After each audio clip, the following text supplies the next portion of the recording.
শক্তিশালী ভূমিকম্প মায়ানমারে, কম্পন অনুভূত হলো কলকাতাতেও। তাসের ঘরের মতো ভেঙে পড়ল বহুতল, প্রচুর প্রাণহানির খবর। ভয়াবহ ভূমিকম্পে কেঁপে উঠল মায়ানমার। রিক্টার স্কেলে কম্পনের মাত্রা 7.7। বাড়ছে আহত এবং মৃতের সংখ্যা। চলছে উদ্ধার কাজ। একেবারে ভয়াবহ পরিস্থিতি গোটা মায়ানমারে, যার আঁচ এসে পড়েছে প্রতিবেশী দেশগুলিতেও। কম্পন অনুভূত হয়েছে এই বাংলাতেও, অনুভূত হয়েছে কলকাতাতেও। এদিন জোরালো ভূমিকম্পে কেঁপে উঠল গোটা মায়ানমার। রিক্টার স্কেলে কম্পনের মাত্রা ছিল 7.7।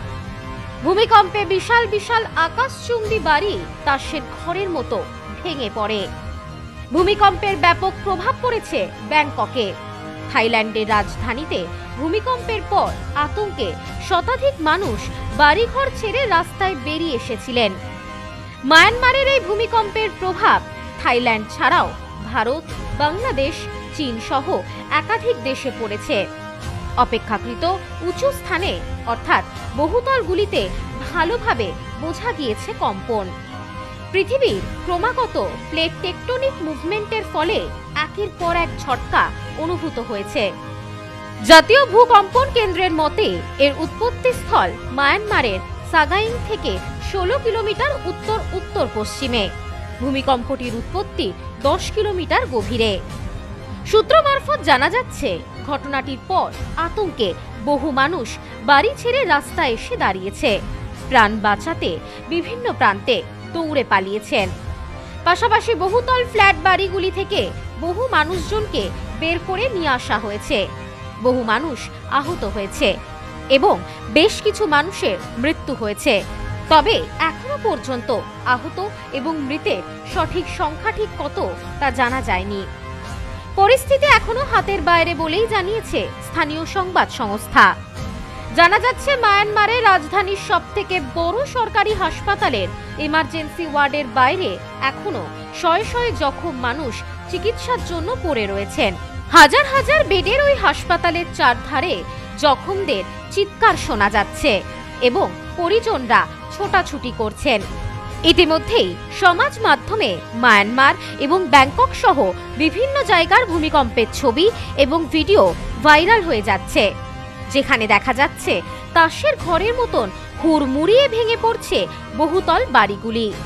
কোথাও বহুতলের ওপর থাকা সুইমিং পুলের জল উপচে পড়ছে ঝর্ণার জলের মতো। শুধুমাত্র বাড়ি নয়, ভেঙে পড়েছে বহু ব্রিজ, ভেঙে গিয়েছে চলাচলের রাস্তা।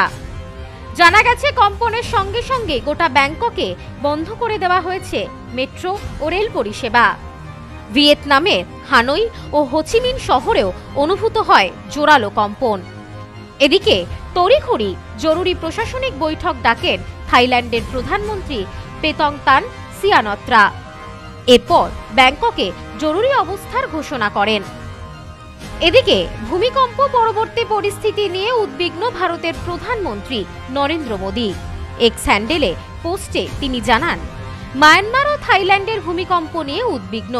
সকলের সুস্থতা ও সুরক্ষা কামনা করছি। আমাদের প্রশাসনকেও সজাগ থাকতে বলা হয়েছে। মায়ানমার ও থাইল্যান্ডের সরকারের সঙ্গে যোগাযোগ রাখছে বিদেশ মন্ত্রক। Bureau report, news no man's land.